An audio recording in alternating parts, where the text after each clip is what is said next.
Life has a strange way of revealing the truth, sometimes in the most unexpected and painful ways.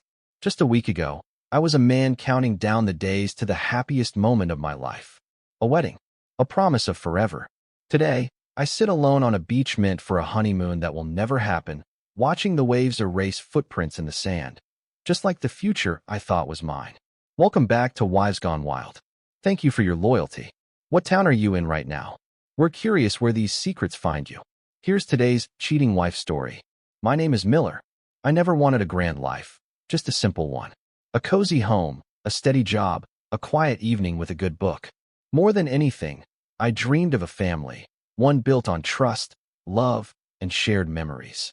And for a long time, I believed I had found that with Sophia. Sophia wasn't just my fiancée, she was my best friend, my future, my everything. She had this way of making life feel brighter, of making me believe that with her, I had finally found home. But trust is a fragile thing. You hand it to someone, believing they will cherish it. And if they shatter it, you're left holding the broken pieces, questioning everything you once knew. I won't lie to you. These past few days have been some of the hardest of my life. I've sat with my thoughts, replaying every moment, every conversation, trying to see the signs I must have missed. And maybe that's why I'm here, telling this story. Not for sympathy, not for pity, but because sometimes, when life knocks you down, the only way forward is to face the truth, even if it breaks you first. Let me take you back to where it all began. For as long as I can remember, I've never needed much to be happy. A quiet life, a warm home, a steady job. The simple things. But if there was one thing I longed for more than anything, it was a family, a home filled with love, trust, and shared laughter. With Sophia, I thought I had finally found it. She wasn't just the woman I was going to marry. She was the person I trusted more than anyone. She was kind, intelligent, full of life, the kind of woman who could walk into a room and make it feel warmer. Every moment with her felt effortless, like we were building something real, something meant to last. For years, we had talked about our future. Late-night conversations about the house we'd buy, the trips we'd take, the family we'd build together. I never once doubted that she wanted the same things I did. And in return, I gave her my full trust, without hesitation, without question. But trust can be deceiving. Looking back, I see it now. The little moments, the subtle shifts, the red flags I ignored because I believed in her, because I wanted to believe in us. It started small. A few weeks before the wedding, I noticed a change. Sophia became distant. When we talked, her mind seemed elsewhere. The woman who once excitedly planned every detail with me now brushed off conversations with a distracted, "It's fine," or "I'll handle it." At first, I told myself it was just wedding stress. Everyone says planning a wedding is overwhelming. The guest list, the flowers, the expectations. Maybe she was just exhausted. Maybe I was overthinking. But the red flags didn't stop. She grew irritable over the smallest things. One night, as we sat together going over the seating chart, I suggested moving a few guests around to balance the tables. Normally, she would have smiled, offered a better idea, or laughed about how indecisive I was. Instead, she snapped. "Why do you have to overthink everything, Miller? Can't we just leave it how it is?" The tone in her voice, the frustration, the impatience, was something I had never heard before. It wasn't just stress. It was something else. I stared at her, unsure of what to say. My instinct was to ask what was really wrong, to push for an answer. But I stopped myself. Sophia wasn't like this. She was kind, warm, understanding. This wasn't her. Or at least, that's what I kept telling myself. So, I did what I always did. I stayed quiet. I gave her space. I told myself that when she was ready, she would talk to me. But the truth was already there, lurking beneath the surface. And soon, I wouldn't be able to ignore it anymore. 3 days before the wedding, Sophia walked into the room looking like she hadn't slept in days. Her eyes were red, her hands trembling as she clutched the fabric of her dress. I put my book down, sensing something was wrong. She sat across from me, her gaze fixed on the floor. "I need to tell you something," she whispered. A sinking feeling settled in my chest. I didn't say anything. I just waited. Tears welled up in her eyes as she finally spoke. "I'm being blackmailed." For a moment, I didn't understand. Blackmailed? How? By who? But before I could ask, she continued, her voice shaking. She told me it had happened on a night out with her friends. A silly dare, she said. They had been drinking, laughing, and someone dared her to flirt with a man at the bar. Just harmless fun, something to make her friends laugh. But it went too far, she admitted, and someone had recorded it. Now, that person wanted money to keep the video private. I sat there, silent, processing. She kept talking, filling the space with rushed words, desperate explanations. I didn't mean for it to happen. It was stupid. I should have told you earlier, but I was so scared you'd leave me.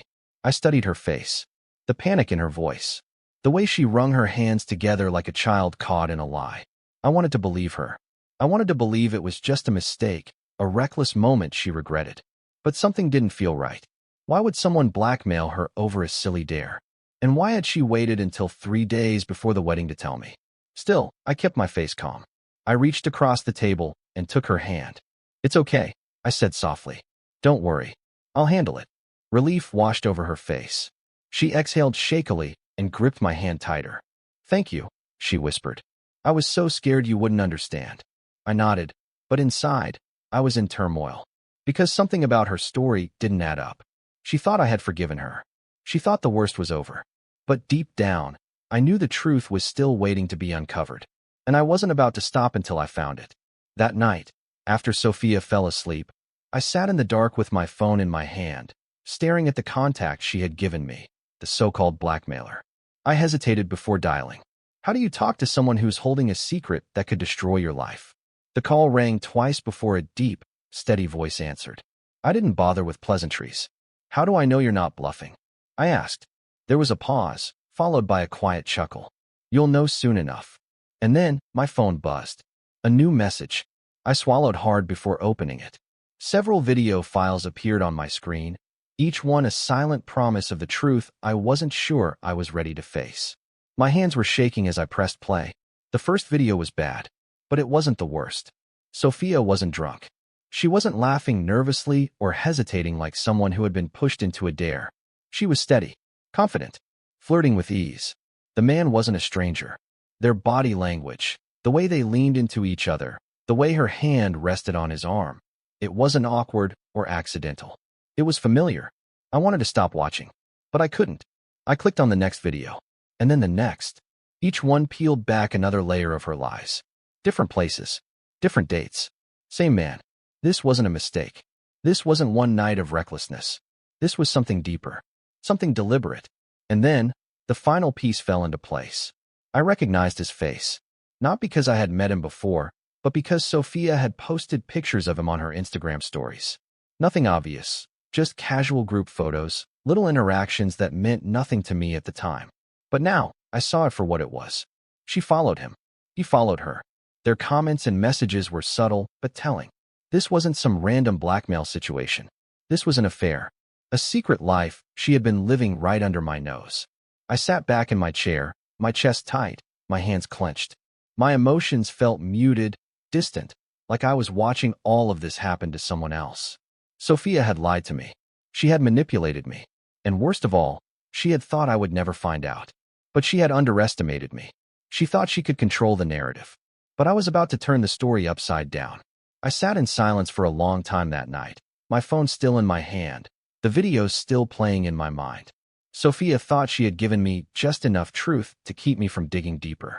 She thought her carefully crafted lie would be enough to make me forgive her, to move forward like nothing had happened. But she had underestimated me. I wasn't going to yell. I wasn't going to cry.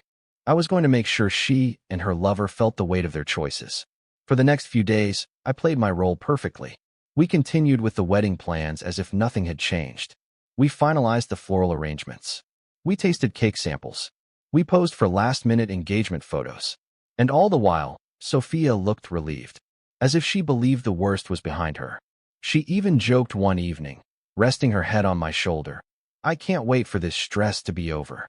We'll laugh about all this one day." I smiled. I kissed her forehead. But inside, I was already setting my plan in motion. Because I wasn't going to walk into that wedding like a fool. No, I was going to make sure that when the truth came out, it wouldn't just be whispered behind closed doors. It would be broadcasted for everyone to see. While Sophia was busy picking out her final dress alterations, I was busy scheduling the release of the videos. I created an anonymous account, uploaded the files, and set them to go live on the morning of our wedding day. By the time the world woke up, her perfect image would be in ruins. And it wasn't just about Sophia. The man in the videos? He wasn't just some random fling. He was a high-ranking executive with a spotless reputation. The kind of man who built his entire life on appearing untouchable. But no one is untouchable. When these videos hit the internet, his career wouldn't just take a hit. It would crash and burn. And I would be there to watch it all unfold. The night before the wedding, I lay in bed next to Sophia, listening to her steady breathing, knowing that when the sun rose, her world would never be the same. She had made her choices. Now, it was time for her to face the consequences. The morning of the wedding arrived like any other, calm, quiet, full of anticipation. Except this wasn't a day of celebration. It was a reckoning. I was already awake before Sophia stirred beside me. My bag was packed. My suit for the ceremony hung untouched in the closet. I sat in the chair across from the bed, waiting. And then, it happened. Her phone lit up. A buzz. Then another. And another. Calls. Messages. Notifications pouring in all at once. At first, she didn't understand. Sleepily, she reached for her phone, rubbing her eyes as she read the first message. Then the second. And then, her hands started shaking. Her face turned pale. Her breath caught in her throat. She looked at me, her lips parted in disbelief. What's happening? I held her gaze, my voice steady. You should probably check social media. I didn't need to say anything else. Because by the time she unlocked her phone, the damage was already done. The videos were everywhere. Shared, reposted, commented on. People were tagging her, messaging her, asking why, asking how. And it wasn't just her reputation that crumbled. Her lover, the man who had played his part in this betrayal, wasn't spared either. His name, his face, plastered across the internet. His spotless career? Gone. His public image? Shattered. I watched as Sophia's world collapsed in real time. Tears spilled down her cheeks. Her lips trembled as she tried to form words, but none came. I didn't stay to watch her beg. I didn't need her apologies. I didn't need her explanations.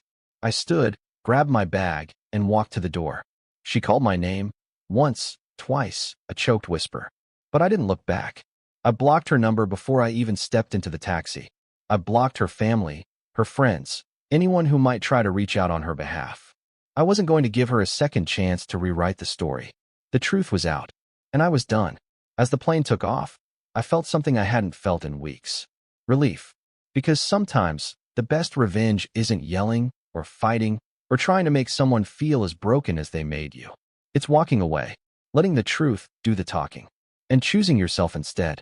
Betrayal is a wound that cuts deep, but it also reveals something important: our worth.